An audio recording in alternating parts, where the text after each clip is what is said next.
Oi, gente, boa tarde, né? Vamos para mais um vídeo. Bom, eu decidi por bem de que eu ia voltar a fazer os vídeos, tipo, leituras do mês de, tipo, corrido mesmo que eu acabe perdendo, né, a oportunidade de falar de alguns livros individualmente, porque às vezes eu sinto que eu me esforço tanto para fazer um vídeo e no final eu não consigo fazê-lo. O perfeccionismo me pega, né?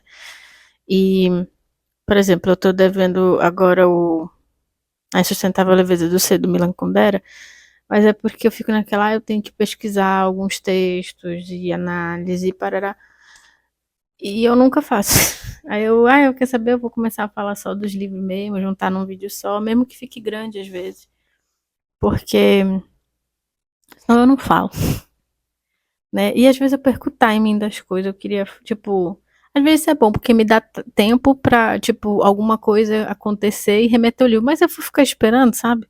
Poxa, que tristeza. Mas tá. Hoje eu vou fazer logo lidos de janeiro. E, né, ao invés de só ficar falando o que eu quero fazer, eu vou começar a fazer, mesmo que saia meio zoado. Fiz um mini roteiro para o vídeo não ficar tão grande. Em janeiro, eu li 3 livros. Um foi o Macbeth, que era para ter acabado em dezembro, mas eu acabei de 1º de janeiro. Aí eu acabei considerando ele janeiro mesmo, gente, porque eu já tava cansada, então assim, ficou janeiro mesmo.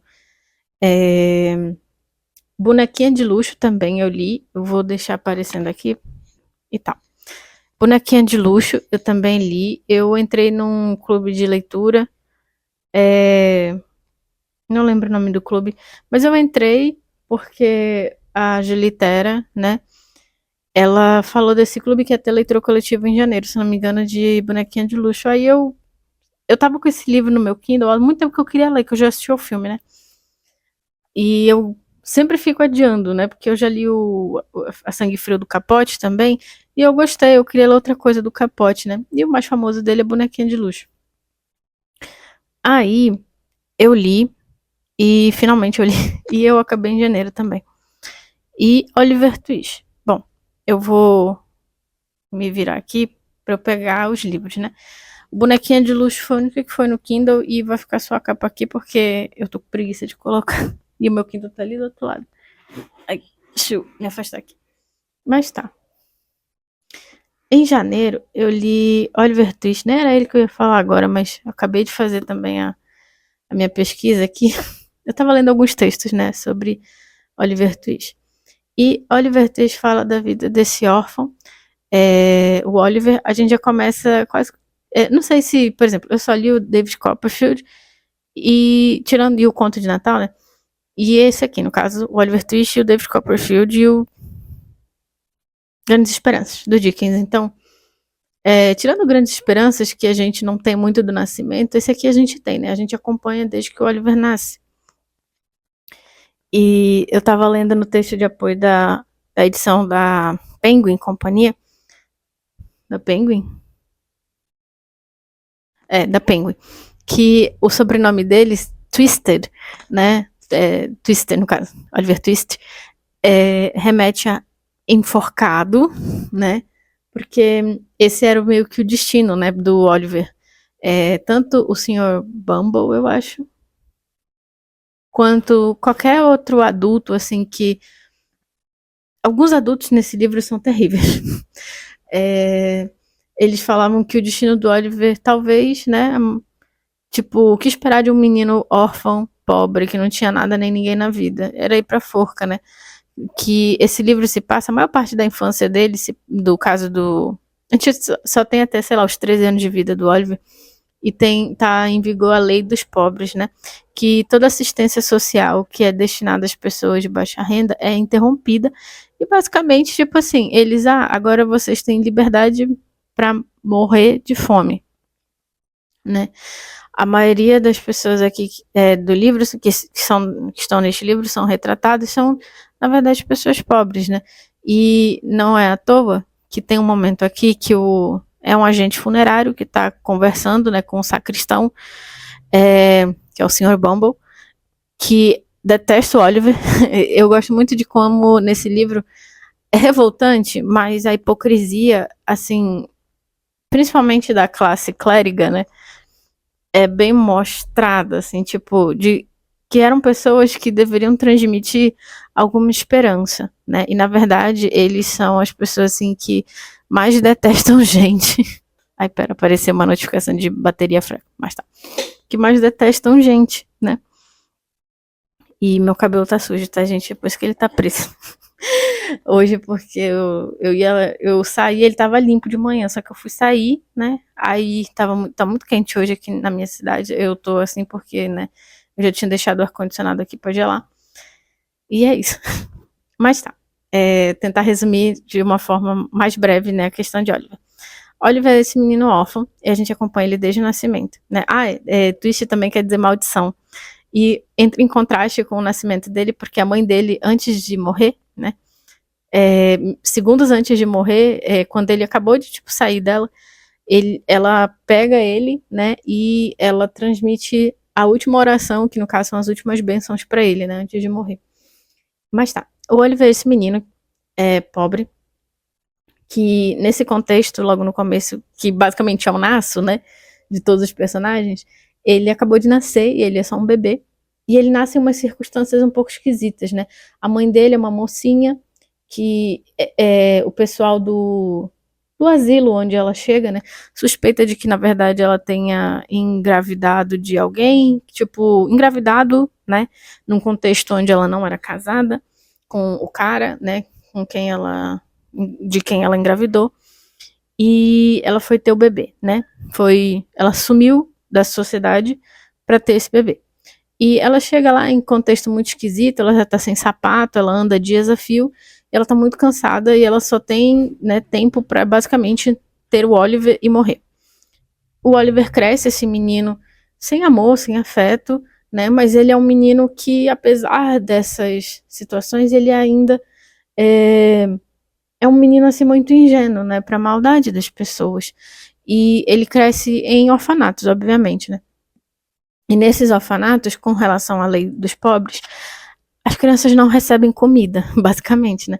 Eles não recebem carne, né? À toa que o senhor Bumble, que ele é sacristão, ele cuida de um desses orfanatos e ele acha um abuso as crianças pedirem e repetirem o prato, né? Pedirem mais comida, porque na verdade eles nem eram alimentados, eles eram subalimentados. Sabe quando, tipo, eles davam uma tigelinha assim pequenininha, uma xícara, basicamente a porção de uma xícara para as crianças comerem de comida, tá? Então, assim, é claro que as crianças estavam com fome, estavam estressadas também porque estavam com fome.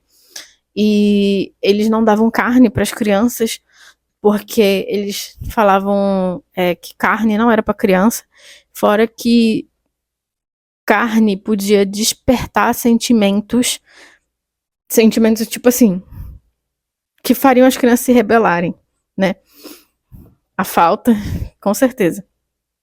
Mas basicamente eles deixavam as crianças passando fome porque assim eles podiam domar as crianças, né? E a gente vai vendo em como toda essa questão social, né? Que eu acho que Dickens é ruim em algumas coisas, mas pelo menos nesse ponto de mostrar o quanto que a sociedade, né? Tipo, os problemas são literalmente da ordem social. Tipo, hoje a gente tem muito essa questão de ser responsabilizado individualmente por problemas que, na verdade, não são da ordem individual, não é da vida privada. Na verdade, são problemas sistêmicos, né?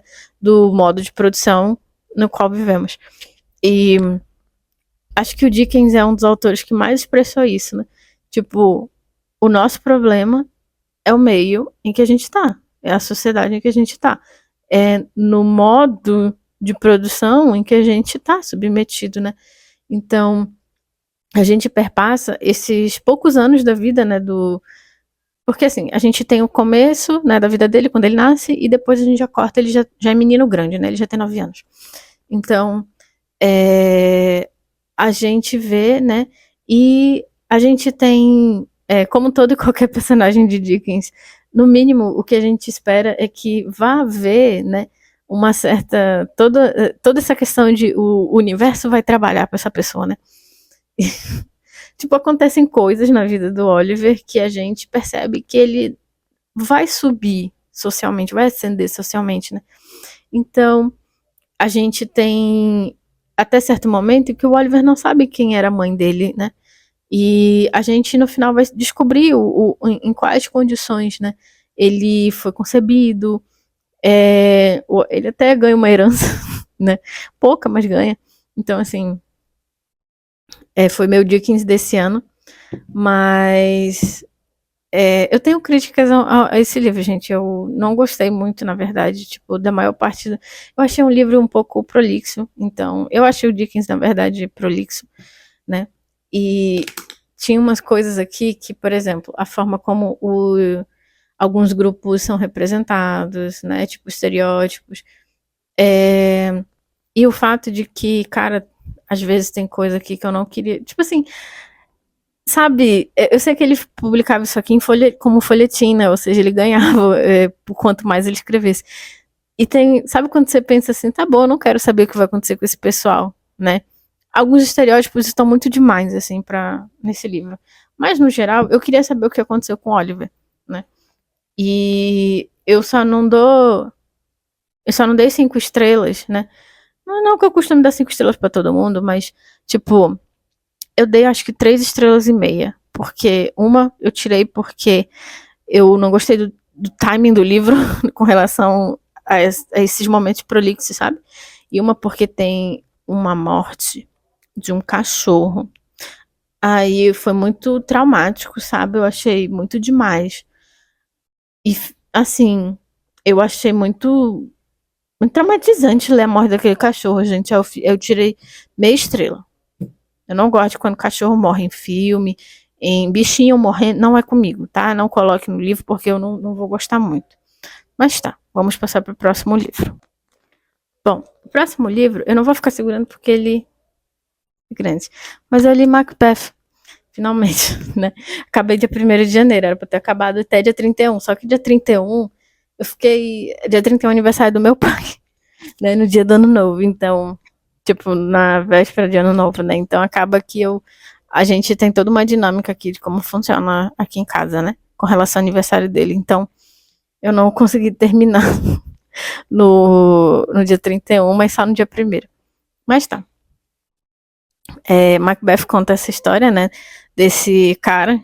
Gente, quando eu faço essas resenhas assim, eu queria muito ser uma pessoa assim, mais das letras, né? Mas não rolou, né? Aí, vocês vão ter que me aguentar, eu sendo apenas uma garotinha que lê um livro e tá falando sobre.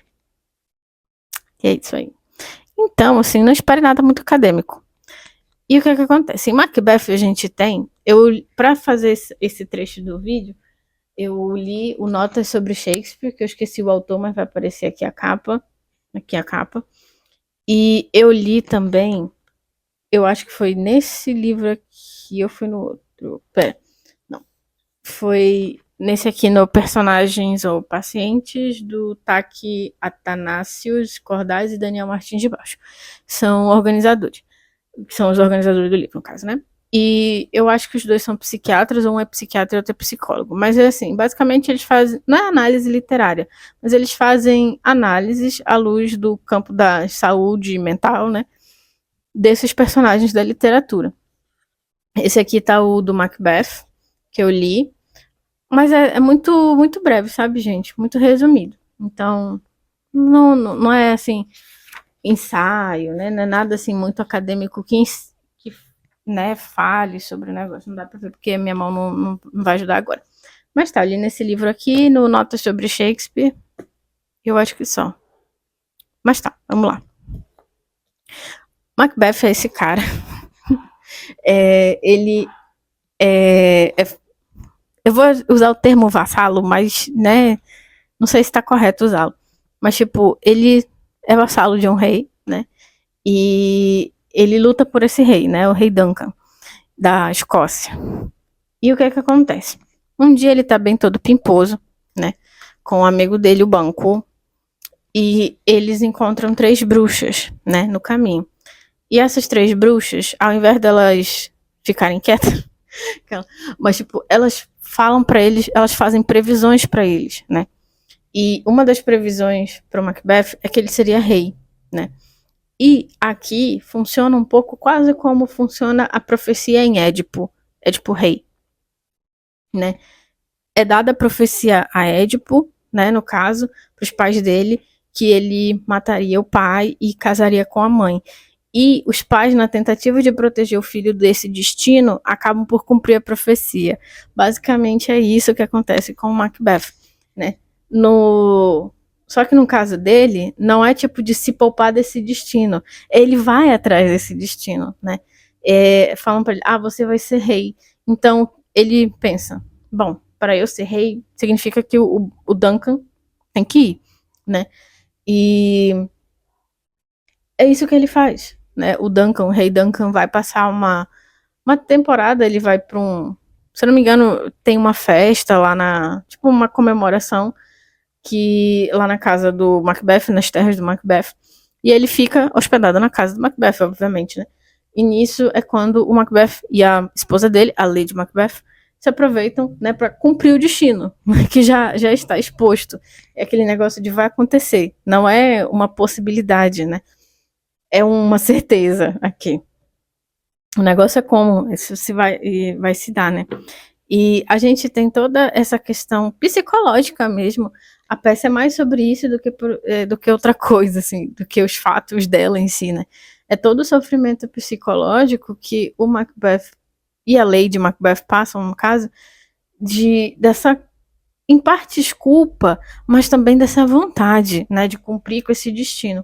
Não é à toa que nesse livro do Notas sobre Shakespeare, Aulas sobre Shakespeare, lembrei, ele fala sobre todos esses que cometeram algum crime, como o Macbeth e a esposa dele, eles veem fantasmas, que na verdade é uma representação da consciência, né? Que isso era novo, né? Nessa questão. Se eu não me engano, Shakespeare inaugura, entre algumas aspas, essa questão da consciência, né? Da consciência humana, do pensar as suas ações com Ricardo III, que eu já li, aliás. E eu tinha visto alguma coisa assim. Então eu tô até puxando da memória agora. E nessa aula sobre Shakespeare, ele fala sobre um pouco da questão da punição, né? Que tipo, como que o crime é visto, né? Por exemplo, matar um traidor do rei não é um crime. Na verdade, você está punindo ele por algo que ele fez, né? Até me lembrou um pouco do começo do Vigiar e Punir do Foucault, que eu já comecei a ler, mas eu parei, e é isso. E fala sobre a questão da Lady Macbeth, né? Que ela também participa, né? Desses que o marido comete, e ela fica ela não consegue lidar com a própria consciência de ter feito isso, ao ponto de que ela se enxerga sempre suja de sangue, né? Não é à toa que ela desenvolve uma certa mania em lavar a mão várias vezes, porque ela se vê manchada de sangue, ela vê as mãos manchadas de sangue. E toda a questão de que vai decaindo, né? Ambas as mentalidades dos dois, né? Tipo, a mente mesmo dos dois vai sendo corroída pela situação como um todo, né? E também pelas consequências do que eles fizeram. Porque, tipo, até então, até o Duncan morrer, basicamente, né? Tudo se descontrola, né? Tipo, os filhos dele fogem. A peça em si, no geral, Macbeth é uma peça um pouco Frankenstein do Shakespeare. Parece que, sabe quando num trabalho de faculdade, cada um faz sua parte, a gente junta? Então, parece um Frankenstein, aquela imagem lá do cavalo. Se eu achar, vou deixar aqui. E parece um pouco disso, e a peça tem um fim que não é o fim. Tipo, parece que o final da peça foi feito às pressas, né? Pra apresentar. E parece muito mesmo, porque algumas ficam pontas soltas nessa peça. Por exemplo, quando as bruxas fazem a previsão, elas fazem pro Macbeth e pro Banquo, né? Que era um amigo dele, que também era, né, vassalo do rei. O que acontece? Elas falam pro Banquo que os filhos dele seriam reis, né? O Macbeth não tem filhos, né? E o Macbeth entende, eu vou ser rei, beleza, não vou ter filhos, mas os próximos reis talvez sejam os filhos do Banquo, né? Não é à toa que em algum dado momento a pira dele também vai com o banco, e ele quer dar um jeito no banco, né? Um jeito, vocês já entenderam. E tem toda essa questão, assim, deles carregarem muita culpa, né? Não o banco, mas o Macbeth e a esposa dele. Então, é uma peça, assim, que é meio... Ela é meio entrecortada, assim, às vezes, e parece, sei lá, que realmente terminaram elas presas, sabe, pra apresentar. E tem umas frases que são muito... que eu gostei bastante, que fala sobre a questão, né? Tem 2 médicos nessa peça, e tem um que é o que cuida do Macbeth, né? E nesse momento que ele tá cuidando do Macbeth que tá doente, ele comenta sobre como é que não tem nada que ele possa fazer para tirar esse sofrimento daqui, né? Aí o médico responde, não, nesse ponto aí não tem o que fazer não, meu amigo. A medicina a medicina naquela época, né? Não tá aí pra resolver esses problemas daí de dentro, não. Aí o Macbeth completa, né, o pensamento falando nisso, o doente tem que ajudar a si mesmo, né? Eu até postei isso depois, se eu achar o link do... Se eu achar não, no caso eu vou procurar o link, né, da postagem e colocar aqui embaixo. E o final da peça é basicamente o fim do próprio Macbeth, né? Que ele, depois de ter feito tudo isso, né, ter derramado o sangue que derramou, ele tem que enfrentar, né, o próprio destino. E ele foi rei, ele chegou a ser rei, mas não durou muito o reinado dele. E ele não o aproveitou também, porque ele estava, né, com a cabeça completamente assim, Glasgow 15, mas completamente desorientado. Existe numa dessas previsões é que fala que nenhum homem nascido de mulher, ou seja, nenhum homem que tenha vindo, né, do aparelho feminino, pode matá-lo. Aí ele interpreta que nenhum homem vai matá-lo, né? E quando ele, porque ele ter feito tudo isso, né, desencadeia respostas, ou seja, outras pessoas vão querer também tentar a mesma coisa com ele, né? E quando ele chega no confronto, né, ele se gaba de que, não adianta, nenhum de vocês vai comigo. E é um momento que eu fico assim, cara, eu acho que isso na vida real não seria assim, mas tudo bem. Esqueci agora o nome do cara que passa a espada nele, mas que fala que ele não nasceu de mulher, ele nasceu de uma cesariana. Eu também. Mas resumindo, ou seja, não significa que ele nasceu de mulher, mas que ele saiu, né, e tal. Aí resumindo, aí ele passa a espada no Macbeth, o Macbeth vai de arrasto, e é isso aí, acabou. Corte seco no final da peça. Aí as cortinas e é isso aí.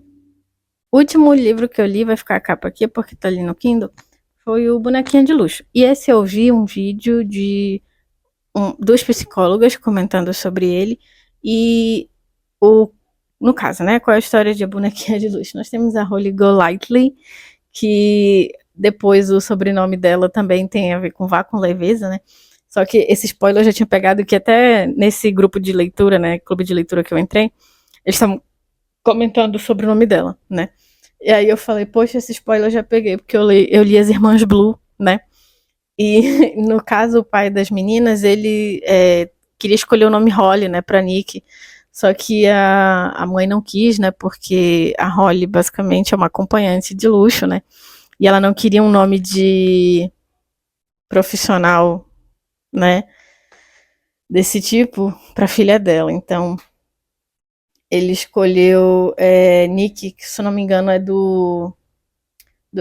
é uma dos protagonistas do Fitzgerald, né? E porque ele queria isso pra Nick, né? Ele queria essa vá com a leveza, né? Tudo que era o oposto da Nick, no caso, né? Porque apesar dela ser a irmã mais normalzinha, né? A irmã com uma vida mais comum e mais ordinária, apesar de tudo isso, ela vivia um drama muito, muito pesado, né? O que contrastava com a intenção do nome dela. Mas, no caso, que voltando pra bonequinha de luxo, nós temos a Holly. E a Holly é essa moça que ela é uma acompanhante, né? Só que ela nega isso, ela vive numa negação. Que até o que a psicanalista fala de que ela é bipolar, não, ela é borderline, né? Que não que ela é, mas tipo, ela tá no, tipo assim, no limiarzinho assim para ser considerada borderline.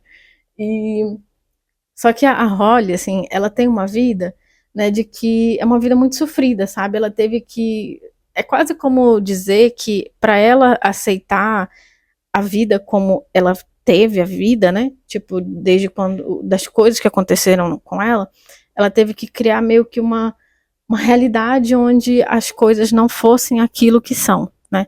Não é à toa que ela diz que ela não é profissional do tipo, né?